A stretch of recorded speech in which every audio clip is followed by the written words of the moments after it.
இருக்கிறது. அவர்கள் சொன்னார்கள், மன் கானல் அஜ்வஃபானி ஹம்மஹு ஹஸிர மீசானஹு யௌமல் கியாமா.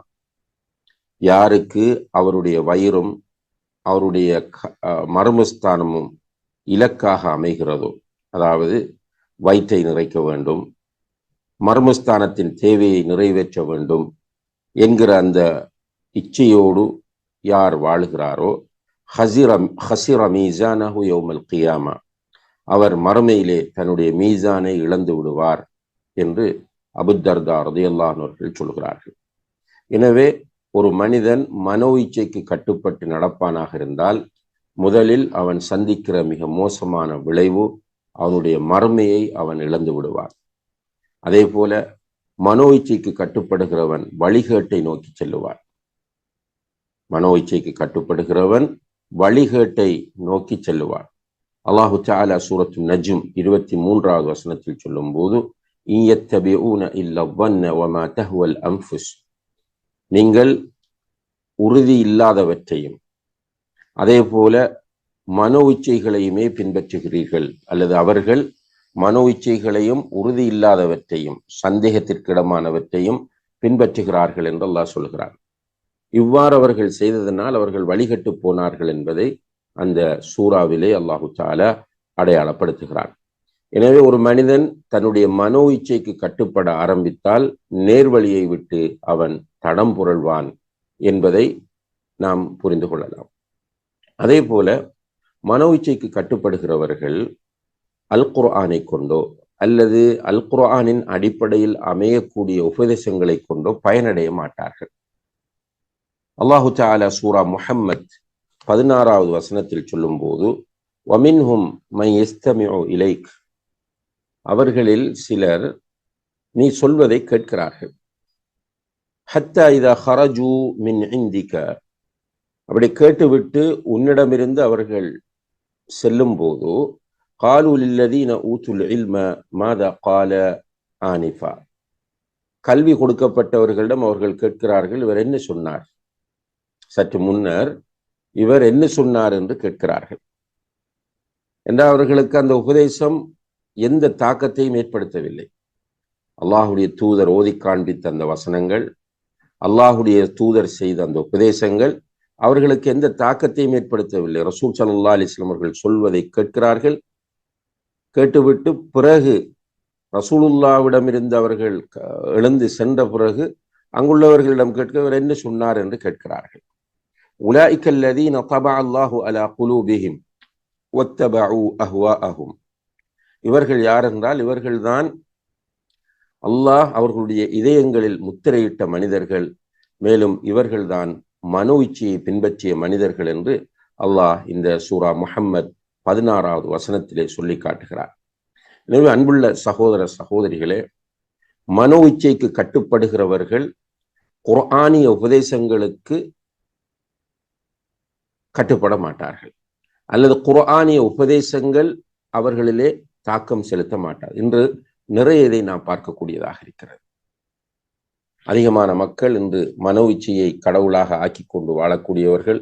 எனவே எவ்வளவுதான் குர்ஆன் அவர்களிடம் சொல்லப்பட்டாலும், எவ்வளவுதான் நல்லுபதேசம் அவர்களுக்கு முன்வைக்கப்பட்டாலும் அவர்கள் உள்வாங்காத நிலையை நாம் பார்க்கிறோம். இன்னும் ஒரு இடத்திலே சூரத்துல் கஸஸ் 50வது வசனத்தில் அல்லாஹ் சொல்லும் போது, ஃபஇல்லம் யஸ்தஜீபு லக, நபியே நீ அழைக்கிறாய், அந்த அழைப்புக்கு அவர்கள் பதில் தரவில்லை என்றால், ஃபஅலம் அன்னமா யத்தபிஊன அஹ்வாஅஹும், அறிந்து கொள் அவர்கள் தங்களுடைய மனோ இச்சைகளை பின்பற்றுகிறார்கள் என்று. இப்ப இங்கே அல்லாஹு தஆலா சுட்டி காட்டுகிறான், குர்ஆனுக்கு கட்டுப்படாமல், ஹதீஸுக்கு கட்டுப்படாமல், குர்ஆனை மதிக்காமல், ஹதீஸை மதிக்காமல் ஒருவர் நடக்கிறார் என்றால் அவர் மனோ இச்சைக்கு கட்டுப்படக்கூடியவராக இருக்கிறார் என்பது அதனுடைய அர்த்தமாக இருந்து கொண்டிருக்கிறது. அதே போல அன்புள்ள சகோதர சகோதரிகளே, இமாம் இப்னுல் கையிம் அல் ஜௌசிய்யா ரஹிமஹுல்லாஹ் அவர்கள் தன்னுடைய அல் ஜவாபுல் காஃபி என்கிற புத்தகத்திலே மிக முக்கியமான ஒரு மோசமான விளைவை சுட்டி காட்டுகிறார்கள். அதாவது மனோ இச்சைக்கு கட்டுப்படுகிற ஒருவருடைய இதயம் பாழடைந்து விடும். இமாம் இப்னுல் கையிம் அல் ஜௌசிய்யா ரஹிமஹுல்லாஹ் நாம் ஏற்கனவே குறிப்பிட்டது போல அவர்களுடைய பெரும்பாலான நூல்களிலே இதயத்திற்கு முக்கியத்துவம் கொடுத்து, கல்புக்கு முக்கியத்துவம் கொடுத்து பேசக்கூடியவர். தஸ்கியா என்கிற பகுதிக்கு மிக கூடுதல் அழுத்தம் கொடுத்த ஒரு அறிஞர் தான் இமாம் இப்னுல் கையிம் அவர்கள். அவர்கள் தன்னுடைய அல் ஜவாபுல் காஃபி என்கிற புத்தகத்திலே மிக விரிவாக பேசுகிறார்கள். மனோ இச்சை உள்ளத்தை பாழாக்கும். மனோ இச்சைக்கு கட்டுப்படுகிறவருடைய உள்ளம் கல்ப் சலீமாக மாறுவதில்லை என்பதை சொல்கிறார்கள். அதே போல அவர்கள் இன்னும் ஒரு புத்தகத்திலே சொல்லும் போது, மனோ இச்சைக்கு கட்டுப்படுகிறவர்களுடைய அறிவும் சிந்தனையும் போய்விடும். மனோ இச்சை தான் அவர்களுக்கு முன்னால் நிற்குமே தவிர அவர்கள் அறிவை பயன்படுத்த மாட்டார்கள், கல்வியை பயன்படுத்த மாட்டார்கள் என்பதையும் இமாம் இப்னுல் கையிம் அல் ஜௌசியா ரஹ்மஹுல்லாஹ் அவர்கள் சுட்டி காட்டுகிறார்கள். அடுத்ததாக அன்புள்ள சகோதர சகோதரிகளே, சூரத்துல் அராஃப் 175 முதல் 176 வரை உள்ள வசனங்களை நாம் படித்து பார்க்கிற போது, மனோ இச்சைக்கு கட்டுப்படுகிறவருடைய ஈமான் அவரை அறியாமலேயே கலண்டு கொண்டு போகும், அவரை விட்டு வெளியேறி செல்லும். சுப்ஹானல்லாஹ், அல்லாஹ் பாதுகாக்க வேண்டும். இப்போ மனோ இச்சைக்கு கட்டுப்படுவது என்பது சாதாரணமான ஒரு விஷயம் கிடையாது.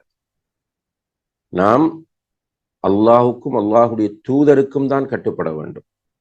நம்முடைய மனோ இச்சைகள் சொல்லக்கூடியவைகளுக்கெல்லாம் பின்னால் போவோமாக இருந்தால் நிச்சயமாக ஒரு கட்டத்தில் ஈமானை முழுக்க இழக்க வேண்டிய சூழ்நிலை ஏற்படும் என்பதை இங்கே புரிந்து கொள்ளலாம். அதே போல நபி ஸல்லல்லாஹு அலைஹி வஸல்லம் அவர்கள் சொன்னார்கள், ஸலாசுன் முஹ்லிகாத், 3 விஷயங்கள் இருக்கின்றன, அவை மனிதனை அழித்துவிடும். ஷுஹுன் முதாஉன், அதாவது கஞ்சத்தனம், வஹவா முத்தபா, மனோ இச்சை, மனோ இச்சைக்கு கட்டுப்படுதல், வயஜாபுல் மர்இ பினஃப்ஸிஹி, ஒரு மனிதன் தற்பெருமை கொள்வது. இந்த 3ம் ஒரு மனிதனை அழித்துவிடும். கஞ்சத்தனமும் மனிதனை அழிக்கும், மனோ இச்சைக்கு கட்டுப்படுவதும் மனிதனை அழிக்கும். அதே போல ஒரு மனிதன் தற்பெருமை கொள்வதும், தன்னை பற்றி பெரிதாக நினைக்கிறது, தன்னுடைய பொருளாதாரம், தன்னுடைய கல்வி, தன்னுடைய அழகு, தன்னுடைய ஆடை, இவற்றை வைத்து தற்பெருமை கொள்வதும் அவனை அழித்து விடும் என்று நபிகள் நாயகம் ஸல்லல்லாஹு அலைஹி வஸல்லம் அவர்கள் சொன்ன செய்தியை பைஹக்கி இமாம் அவர்கள் பதிவு செய்திருப்பதை நாம் பார்க்கிறோம். அதே போல மனோ இச்சைக்கு கட்டுப்படுகிறவரை பற்றி அல்லாஹ் சொல்லுகிற போது, அஃபரஐத மன் இத்தகத இலாஹஹு ஹவா, தனது மனோ இச்சையை கடவுளாக ஆக்கி இருக்கிறவரை நீ பார்த்தீரா என்று கேட்டு சொன்னான். வஅதல்லஹு அல்லாஹு அலா இல்மின் வஹதம அலா சம்இஹி வகல்பிஹி வஜஅல அலா பஸரிஹி கிஷாவா, அவர் வழிகட்டு போகிறார், அவருடைய செவியிலே முத்திரையிடப்படுகிறது, அவருடைய இதயத்தில் முத்திரையிடப்படுகிறது, அவருடைய கண்ணிலே திரையிடப்படுகிறது என்று அல்லாஹ் சொல்கிறார். அப்ப இவ்வாறு அன்புள்ள சகோதர சகோதரி, இந்த வசனம் சூரத்துல் ஜாசியாவினுடைய 23வது வசனம். சூரத்துல் ஜாசியாவினுடைய 23வது வசனம். மனோ இச்சைக்கு கட்டுப்படுகிறவர் ஷிர்க் செய்கிறார், மனோ இச்சைக்கு கட்டுப்படுகிறவர் வழிகட்டு போகிறார், மனோ இச்சைக்கு கட்டுப்படுகிறவருடைய செவியில் முத்திரையிடப்படுகிறது, அவருடைய இதயத்தில் முத்திரையிடப்படுகிறது, கண்களில் திரையிடப்படுகின்றன. இவைகளெல்லாம் மனோ இச்சைக்கு கட்டுப்படுவதால் ஏற்படக்கூடிய மிகப்பெரிய பாதிப்புகளாகும் என்பதை நாம் புரிந்து கொள்ள வேண்டும். அதே போல மனோ இச்சைக்கு கட்டுப்படுகிறவர் இந்த உலக வாழ்க்கையில் நெருக்கடிகளை சந்திப்பார் என்பதை ஷேக் அவர்கள் சுட்டிக்காட்டுகிறார்கள். இந்த உலகத்தில் நெருக்கடி, மனிதர்கள் அவர்களை எதிர்க்க ஆரம்பிப்பார்கள். மனோ இச்சைக்கு கட்டுப்படுகிறவர்களை மனிதர்கள் எதிர்க்க ஆரம்பிப்பார்கள். மனிதர்களிடத்திலே இழிவடைந்த நிலையிலே அவர் மாறிவிடுவார். ஆனால் அவருக்கு புரியாது, மக்களுடைய பார்வையில் அவர் இழிவடைந்த ஒருவராக இருப்பார் என்பதையெல்லாம் ஷேக் அவர்கள் இங்கே சுட்டி காட்டுவதை நாம் கவனத்தில் கொள்ள வேண்டும். இவ்வாறு மனோ இச்சைக்கு கட்டுப்படுவதால் மிக மோசமான பல விளைவுகளை மனிதன் சந்திக்க வேண்டி ஏற்படுகிறது. இப்ப மனோ இச்சைக்கு கட்டுப்படாமல் அதற்கு மாறு செய்கிற போது, மனோ இச்சை ஒன்றை சொல்லும், மனோ இச்சை சொல்லும் தூங்கு, நல்ல கிளைமேட், லேட்டாகி தொழலாம் என்று மனோ இச்சை சொல்லும். ஆனால் அதற்கு கட்டுப்பட மாட்டான். அந்த குளிர் நேரத்திலும் தன்னுடைய போர்வையை தூக்கி எறிந்துவிட்டு அந்த குளிரிலும் ஒது செய்து கொண்டு பள்ளிவாசலை நோக்கி விரைவான், அல்லது பெண்ணாக இருந்தால் வீட்டிலே தொழுவாள். அதே போல விபச்சாரம் செய்ய வேண்டும் என்று மனம் சொல்லும், ஆனால் அவன் அதற்கு கட்டுப்பட மாட்டான். அல்லது ஹராமான ஒரு பொருளை சாப்பிடுவதற்கோ பயன்படுத்துவதற்கோ மனம் தூண்டும், ஆனால் அவன் கட்டுப்பட மாட்டான். இவைகளை அவன் தூக்கி எறிந்து மனோ இச்சைக்கு கட்டுப்படாமல் இருப்பதனால் அவனுக்கு என்ன நன்மைகள் கிடைக்கின்றன? உண்மையிலே அன்புள்ள சகோதர சகோதரிகளே, ஹலீஃபா உமர் இப்னு அப்துல் அசீஸ் ரஹிமஹுல்லா அவர்கள் சொல்லக்கூடிய ஒரு செய்தி இங்கே நாம் கவனத்திலே கொள்ள வேண்டிய ஒன்றாகும். அவர்கள் சொல்லுகிறார்கள், அஃபுதலுல் ஜிஹாதி ஜிஹாதுல் ஹவா, மனிதன் செய்கிற ஜிஹாதுகளிலே மிக சிறந்த ஜிஹாத் அவன் தன்னுடைய மனோ இச்சையோடு செய்யக்கூடிய ஜிஹாத் ஆகும் என்று சொல்கிறார்கள். இந்த மனோ இச்சையோடு ஒரு மனிதன் போராடி அதிலே அவன் வெற்றி அடைந்தால் அவன் ஒதுங்குகிற இடம் சுவர்க்கம் என்பதை சூரா நாஸிஆத்தின் ஏற்கனவே நாம் ஓதி காட்டிய அந்த வசனங்களிலே அல்லாஹ் சொல்கிறான், வ அம்மா மன் ஹாஃப மகாம ரப்பிஹி வ நஹன் நஃப்ஸ அனில் ஹவா ஃபஇன்னல் ஜன்னத ஹியல் மஅவா. யாரொருவர் அல்லாஹுக்கு முன்னால் நிற்க வேண்டும் என்பதை நினைத்து பயந்து வாழ்கிறாரோ, தன்னுடைய நஃப்ஸை ஹவாவை விட்டும் தடுத்துக் கொள்கிறாரோ, மனோ இச்சையை தவிர்ந்து வாழ்கிறாரோ, ஃபஇன்னல் ஜன்னத ஹியல் மஅவா, அவர் ஒதுங்குகிற இடம் சுவர்க்கமாகும் என்பதை அல்லாஹ் ஜல்ல ஷானஹு தஆலா இங்கே சுட்டி காட்டுகிறான். எனவே ஒரு மனிதன் மனோ இச்சைக்கு கட்டுப்படாமல் அதற்கு மாறு செய்தால் அவன் சுவர்க்கம் செல்லுவான். அது மட்டுமல்ல, மஹ்ஷரில் ஏற்படக்கூடிய அமளி துமளிகள் இருக்கின்றனவே, அது மிக பயங்கரமானது, சாதாரணமானது அல்ல என்பது நமக்கு தெரியும். பெற்ற தாய் பிள்ளைகளை கண்டால் விரண்டோடுகிற நிலை, பிள்ளைகள் பெற்றோரை கண்டால் விரண்டோடுகின்ற நிலை, கணவன் மனைவியை கண்டும் மனைவி கணவனை கண்டும் விரண்டோடக்கூடிய நிலை, ஒவ்வொரு மனிதனும் யானப்சி என்று அலைகிற அந்த மஹ்ஷரிலே மனோ இச்சைக்கு கட்டுப்படாமல் அல்லாஹுக்கும் அல்லாஹுடைய தூதருக்கும் மட்டுமே கட்டுப்பட்டு வாழ்ந்தவர்கள் நிம்மதியாக இருப்பார்கள் என்பதை குர்ஆனும் ஹதீஸும் நமக்கு சொல்கிறது. அதே போல ஒரு மனிதன் மனோ இச்சைக்கு கட்டுப்படாமல் இருந்தால் அவனுக்கு அல்லாஹ் இந்த உலகத்தில் கண்ணியத்தையும் உயர்வையும் தருகிறான். மனோ இச்சைக்கு மாறு செய்து அல்லாஹுக்கும் அல்லாஹுடைய தூதருக்கும் கட்டுப்பட்டு வாழக்கூடிய ஒரு மனிதனுக்கு இந்த உலகத்தில் அல்லாஹு தஆலா உயர்வையும் அந்தஸ்தையும் தருகிறான் என்பதை நாம் புரிந்து கொள்ள வேண்டும். அதே போல இமாம் இப்ராஹிம் இப்னு அதஹம் ரஹிமஹுல்லா அவர்கள் சொல்கிறார்கள், இப்ராஹிம் இப்னு அதஹம் ரஹிமஹுல்லா அவர்கள் சொல்கிறார்கள், அஷத்துல் ஜிஹாதி ஜிஹாதுல் ஹவா, ஜிஹாதிலே மிக கடுமையான ஜிஹாத் மன இச்சையோடு செய்யக்கூடிய ஜிஹாத் ஆகும். மன் மனஅ நஃப்ஸஹு ஹவாஹா ஃபகத் இஸ்தராஹ மினத் துன்யா வ பலாஇஹா, யாரொருவர் தன்னுடைய மனதை மனோ இச்சையை விட்டும் தடுத்து வாழ்கிறாரோ, மனோ இச்சைக்கு கட்டுப்படாமல் அவற்றை தவிர்ந்து வாழ்கிறாரோ, அவர் உலகத்தின் நெருக்கடிகளில் இருந்து ஆறுதல் பெறுவார். உலக நெருக்கடிகளிலிருந்து ஆறுதல் பெறுவார். வகான மஹ்ஃபூதன் முஆஃபன் மின் அதாஹா, அதே போல உலக தொல்லைகளில் இருந்து அவருக்கு பாதுகாப்பு கிடைக்கிறது என்று இமாம் இப்ராஹிம் இப்னு அதஹம் ரஹ்மஹுல்லா அவர்கள் சொல்லுகிற செய்தியையும் ஷேக் அவர்கள் இங்கே குறிப்பிடுகிறார்கள். இவ்வாறு மனோ இச்சைக்கு கட்டுப்படாமல் அல்லாஹுக்கும் அல்லாஹுடைய தூதருக்கும் மட்டும் ஒரு மனிதன் கட்டுப்பட்டு வாழ்ந்தால் அவன் இம்மையிலும் மறுமையிலும் வெற்றி அடைவான் என்பதை நாம் புரிந்து கொள்ள வேண்டும். இந்த மனோ இச்சையை எப்படி நாம் வெல்வது?